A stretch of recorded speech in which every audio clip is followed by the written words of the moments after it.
Okeylah, apa yang dimaksudkan dengan adjustment disorder?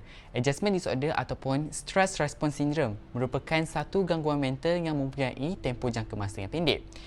Gangguan mental ni disebabkan oleh seseorang individu itu mengalami satu kejadian yang boleh memberikan satu impak yang besar dan boleh mengubah kehidupan orang tu dengan satu perubahan yang besar. Dan disebabkan perubahan yang besar ni, dia akan memberikan satu tekanan stres yang melampau, di mana tahap stres yang diorang alami ni, diorang tak tahu macam mana nak tangani stres ni berlaku. Macam-macam faktor yang boleh mendorong seseorang tu untuk menghidap adjustment disorder.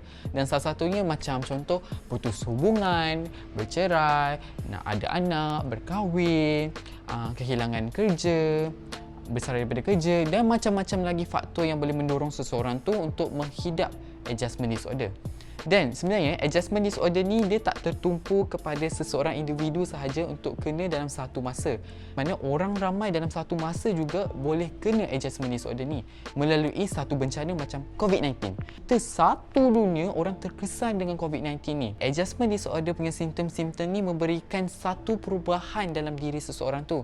Contohnya orang tu akan jadi kurang semangat, orang tu akan selalu rasa sedih, orang tu tak boleh tidur, tak boleh fokus, perubahan dari segi pemakanan sama ada banyak ataupun sedikit, anxiety, nervous dan diorang boleh rasa degupan jantung like duk duk duk duk duk. Diorang juga boleh jadi mudarat jika seseorang tu mengambil alkohol ataupun dadah untuk menangani stres yang ada tu.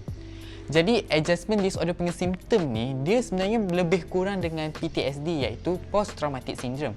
Tetapi dia berbeza sebab post traumatic syndrome iaitu PTSD ni dia merupakan satu gangguan mental di mana seseorang ni menghadapi satu situasi yang boleh mengancam nyawa dia orang. Contohnya hampir kena bunuh. Dan kesan PTSD ni dia keluar sebulan selepas kejadian tu berlaku. Tapi dia berbeza dengan adjustment disorder sebab adjustment disorder ni dia punya kesan akan keluar selepas 3 bulan dan tempoh masa adjustment disorder ni mengambil hanya 3 bulan minimum hingga ke 6 bulan maksimumnya. Kalau betul-betul kita nak tahu yang kita ni didiagnose dengan adjustment disorder, saya sarankan untuk korang untuk berjumpa dengan pakar psikiatris untuk membuat pemeriksaan kerana pakar psikiatris ni diorang before diorang diagnose seseorang tu untuk ada adjustment disorder, diorang akan lakukan pemeriksaan secara fizikal di mana mereka akan lakukan ujian darah, MRI dan sebagainya untuk pastikan seseorang tu tak ada penyakit yang boleh dirawat secara fizikal.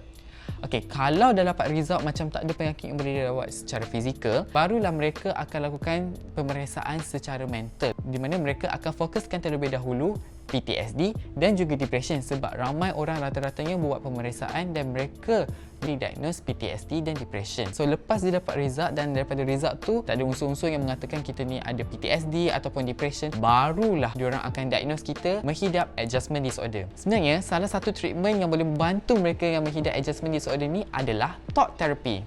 Talk therapy ni dia ada macam-macam dan salah satunya adalah CBT iaitu Cognitive Behavioral Therapy. Sesi CBT ni dia akan melibatkan hanya pakar psikiatris dan juga pesakit sahaja dalam satu sesi di mana psikiatris ni dia akan tengok macam mana boleh datangnya stres ni dan apa puncanya. Lepas diorang dapat tahu apa punca yang menyebabkan mereka ni mengalami stres yang melampau dan sebagainya, barulah diorang akan try to help them untuk berfikiran lebih positif, cara-cara untuk tangani stres dengan lebih efisien dan sebagainya untuk membantu pesakit ini tangani stres yang ada. Sebenarnya rata-rata orang yang menjalani terapi ni akan pulih, tetapi bagi mereka yang tak pulih, pakar psikiatris ni akan memberikan mereka ubat untuk membantu mereka untuk lebih tenang dan tidur dengan senang.